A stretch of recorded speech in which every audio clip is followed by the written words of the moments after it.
Welcome one and all. So today we will discuss about pulse code modulation. So what do you mean by pulse code modulation? It is a conversion technique. That means it is used to convert an analog signal to digital signal. So for transmission, an analog signal is converted to digital using pulse code modulation. So to convert an analog signal to digital for transmission. So this pulse code modulation is having three steps. They are sampling, quantization and encoding. Okay, out of these three steps we have already covered sampling techniques. Next we will see quantization in detail. So we know that before we sample, we have to filter the signal to limit the maximum frequency of the signal as it affects the sampling rate. Otherwise we are using an anti-aliasing filter and it is a low pass filter. So the filtering should ensure that we do not distort the signal, that is remove high frequency components that affect the signal shape. That means to remove the noise, we are removing the high frequency components. So for this purpose we are using a low pass filter. So now we'll see the components of a PCM encoder, and this is the block diagram showing the components of the PCM encoder. So first the input will have an analog signal. This analog signal is our input that is given to the PCM encoder. The first section of the PCM encoder is a sampler. So at output of the sampling, the output of the sampler will get the sampled signal, otherwise it is known as PAM signal, pulse amplitude modulated signal, and that is given to a quantizer. That is here we'll get the quantized output, and next we'll give it to an encoder and we'll get the encoded output of these quantized samples. Okay, and this digital data will be used for transmission. Okay, so now we'll see this quantizer in detail. So before that we'll have a fast lookup into the sampling. So we know that this analog signal is sampled at every TS seconds, and TS is referred to as a sampling interval, and the reciprocal of that, it is called a sampling frequency. So there are three sampling methods, that is ideal, natural and flat top. So and the process is referred to as pulse amplitude modulation, and the outcome of signal with analog values or non-integer values. So first we will see the three different sampling methods. The first one, this is the ideal sampling method. That means the input signal, analog signal, is multiplied with a train of impulses. So at every sampling instance we'll get a impulse. Okay, this is the ideally sampled signal. Next we'll see a natural sampling. Because this ideal sampling is not practically possible, we'll go for natural sampling. That means we'll sample it and we'll wait for some time. Okay, so that means sample the signal, will wait for some. So for this much time, the sample will have the exact shape, or it will have the amplitude as that of the original input signal. Okay, and this is also known as a PAM signal, pulse amplitude signal. Okay, then next third one is flat top sampling.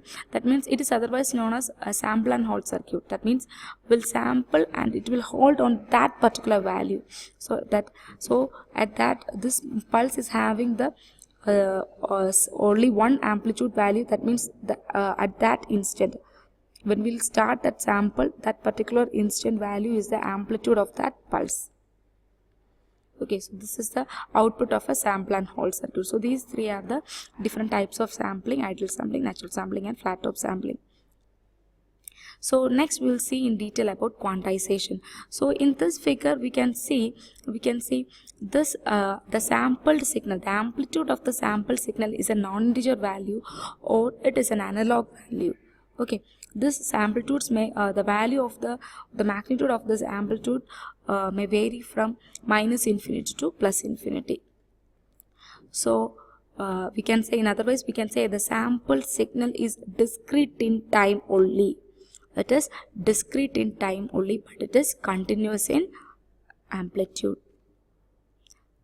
So in quantization, so sampling results in series of pulses of varying amplitude values ranging between two limits, a minimum and a maximum. So the amplitude will be varying from a minimum value to a maximum value.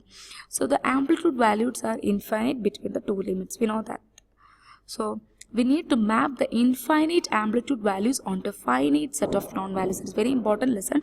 For in quantization, we need to map these infinite amplitude values onto a finite set of non-values.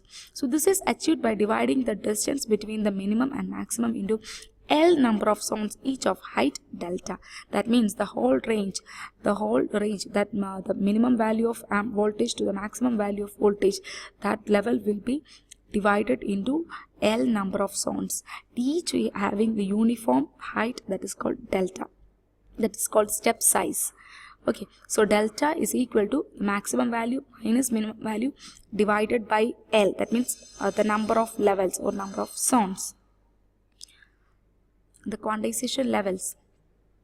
So the midpoint of each sound is assigned a value from 0 to L minus 1. So the whole range of voltage is divided into L sounds, and the midpoint of each sound is assigned a value from 0 to L minus 1. So which will result in L values. So we'll have L quantization levels. So each sample falling in a zone is then approximated to a value of the midpoint. So each sample falling inside a zone, that particular sample value is approximated to the value of that midpoint.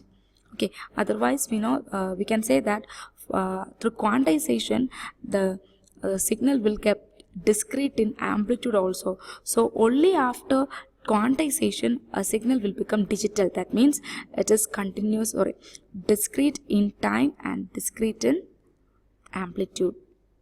So we'll discuss an example.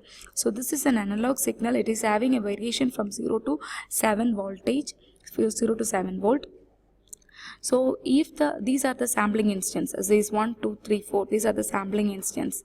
Okay, so this 1 2 3 4 5 6 7, they are the quantization levels. Okay, so we can decide, that means if the value is falling in between, if the value is between 4.5 and 5.5, then it is sampled to the level 5. Okay, at this instant if the value is falling in between 6.5 and 7.5, then it is quantized to the level 7. Likewise, so this is an example for a quantized signal, and later these quantized levels or these quantized samples will get encoded, and we'll discuss the encoding in the next class. Thank you.